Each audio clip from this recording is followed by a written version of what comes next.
আসসালামু আলাইকুম। আশা করি আপনারা সবাই ভালো আছেন। আমরা এখন আছি ইতালির বোলোনিয়া প্রদেশের মদিনা শহরে। আমি শরীফুল ইসলাম কামাল এবং আপনাদের সামনে গেস্ট হিসেবে উপস্থিত করেছি কামরুল ভাইকে। তো আমরা ওনার মুখ থেকে শুনবো ওনার লিবিয়া হয়ে ইতালি আসার গল্প। আসসালামু আলাইকুম কামরুল ভাই। ওয়ালাইকুম সালাম। কেমন আছেন? আলহামদুলিল্লাহ। আপনি? এই তো ভাই, আলহামদুলিল্লাহ ভালো আছি। তো আপনি আর যে অভিজ্ঞতাটা আছে লিবিয়া হয়ে ইতালি আসার, তো আমরা আপনার মুখ থেকে ওই গল্পটা শুনতে চাচ্ছি। আপনি কি প্রস্তুত? জি। আপনি বাংলাদেশ থেকে কখন ফ্লাইটে উঠছেন লিবিয়ার উদ্দেশ্যে? আমি ফ্লাইটে উঠছি 3 এপ্রিল। তারপরে এই 1 মাস পরে আমি গেছি, লিবিয়া গেছি। দুবাই ছিলাম, কুয়েত ছিলাম, তারপরে মিশর ছিলাম। 1 মাস পরে আমি লিবিয়া গেছি। লিবিয়া যাওয়ার পরে গেম করেছিলাম প্রায় 3 মাস। আপনি লিবিয়া সরাসরি গেম করে চলে গেছেন না বেনগাজি ছিলেন? না, আমি বেনগাজির ছিলাম হইলো এই 1 সপ্তাহ থাকার পরে আমার এই ত্রিপলি নিয়ে গেছে। ত্রিপলি কতদিন ছিলেন? ত্রিপলি ছিলাম 9 দিন। 9 দিন থাকার পরে আমার আবার ওন থেকে গেম করে নিয়ে গেছে। কার গেম করে নিয়ে গেছে? এই মোস্তফার গেম করে নিছে। ওইটা কোথায়? ওটা ছিল জোয়ারা ছিলাম প্রায় 3 মাস হইব। হ্যাঁ, এই যে আপনার যে গেম ঘর, ওইখানে খাবার দাবারের মান কেমন? খাবারের মান একদম বাজে। কোনো রকম হালকা হইতো, কোনো রকম সিদ্ধ করে খাওয়াই দিত। কি খাওয়াতো? সব সময় খপসা খাওয়াইতো, ম্যাক্সিমাম সময় খপসা খাওয়াইতো।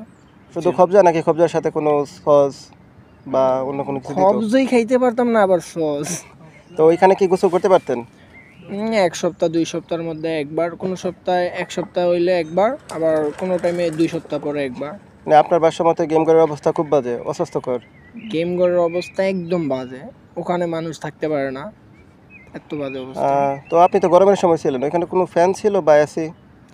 ওখানে এসি ছিল কিন্তু চলতো না, কিছুক্ষণ চলতো, কিছুক্ষণ ইয়ে করে থাকতো। আর ওখানে তো এত বাজে অবস্থা ছিল, আমরা যে কোনো মশলা দিয়ে রান্না করে খামো তাও খাইতে পারি না, কারণ গ্রামে যদি আবার পুলিশ এসে পড়ে কিংবা অন্য কোনো সমস্যা হইলে আমরা ওইভাবেও খাইতে পারি না, কোনো রকম সিদ্ধ করে খাওয়া দাওয়া করছি।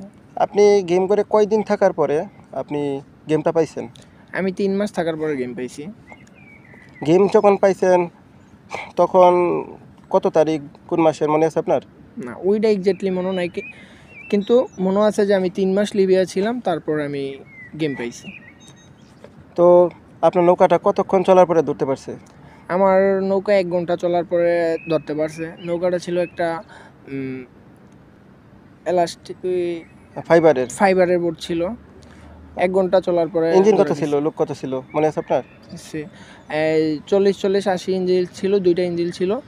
আর লোক ছিল, বাংলা ছিল হইলো 16 জন, আর মাছরি ছিল বাকি কয়জন। সম্মানিত দর্শক, আপনারা শুনতে পাচ্ছেন যে কামরুল ভাই যে নৌকার মাধ্যমে গেম দিছে, ওই নৌকাটা 1 ঘন্টা চলার পরেই কোস্টগার্ড ধরে ফেলছে। তো কামরুল ভাই, কোস্টগার্ড ধরে কি আপনাকে জেলখানায় নিয়ে গেছে নাকি অন্য কোথাও? না, আমার জেলখানায় নেই, আমার গাড়ি নিয়েছে, গাড়ির থেকেই আমার মাফিয়ার কাছে বিছা দিছে। প্রথম ওন থেকে নিয়ে একটা বাসায় ছিলাম 3 দিন, ওন থেকে তারপরে মাফিয়ার কাছে বিছা দিছে।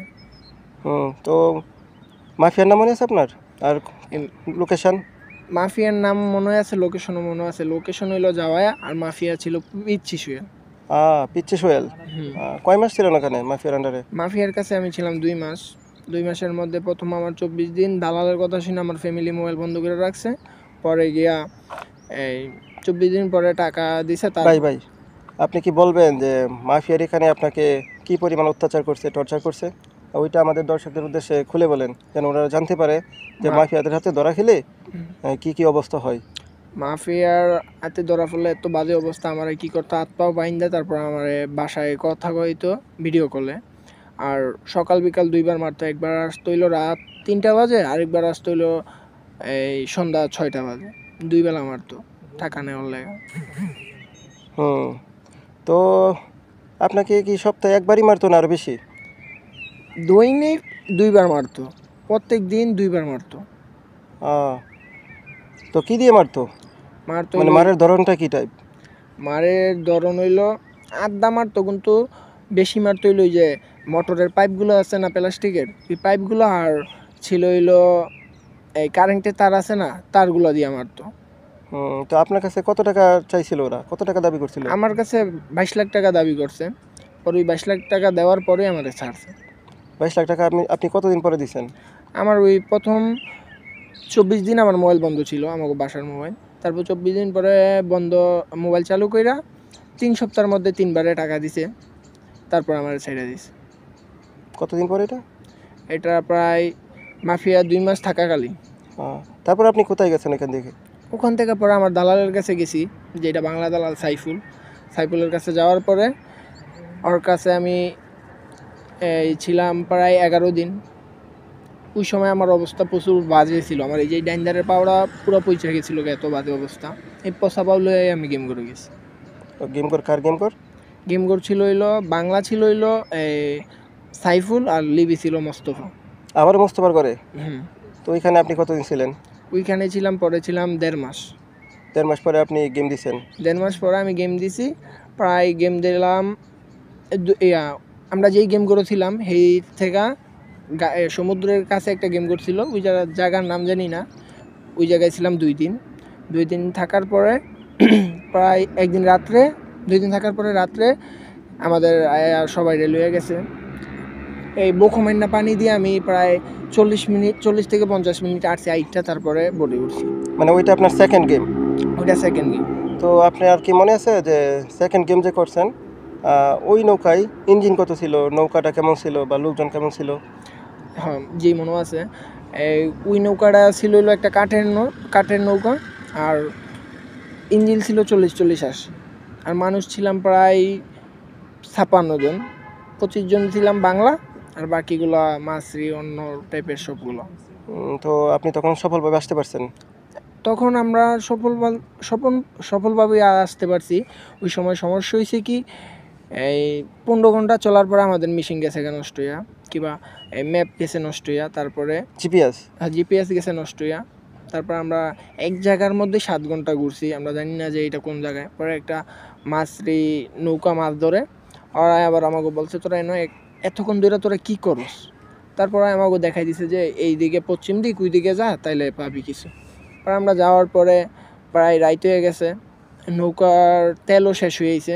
লিবিয়ান কোস্টগার্ডের ফোন দিছে, কারণ আমরা ঢেউ গেছে বাইরে প্রায় 1 তলার উপরে, এত ঢেউ, মানে প্রচুর ঢেউ, বাজে অবস্থা, আর মাছে লাফালাফি করতেছে। আমাদের সবাই ডরাই গেছি, তাই কোস্টগার্ডের ফোন দিছিলাম।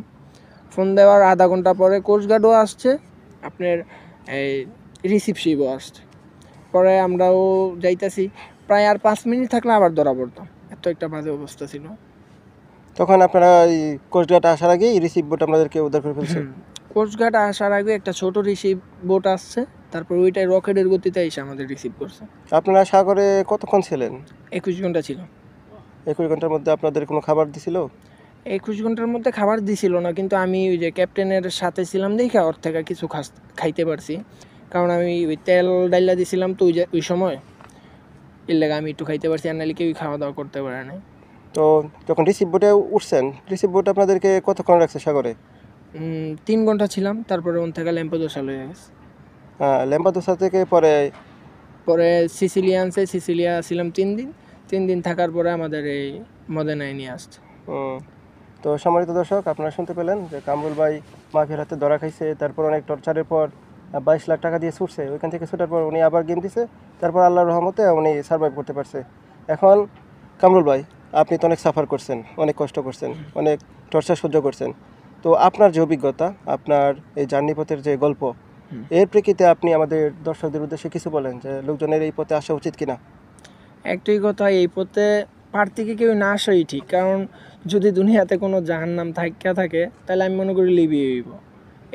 এইটাই একটাই কথা, কেউ এই পথে আসার চেষ্টা করেন না। সম্মানিত দর্শক, আপনারা শুনলেন কামরুল ভাই নিজের মুখ থেকে ওনার লিবিয়া হয়ে ইতালি আসার জার্নির গল্প। তো আজকে এই পর্যন্ত থাকুক, দেখা হবে অন্য একটা এপিসোডে। আসসালামু আলাইকুম।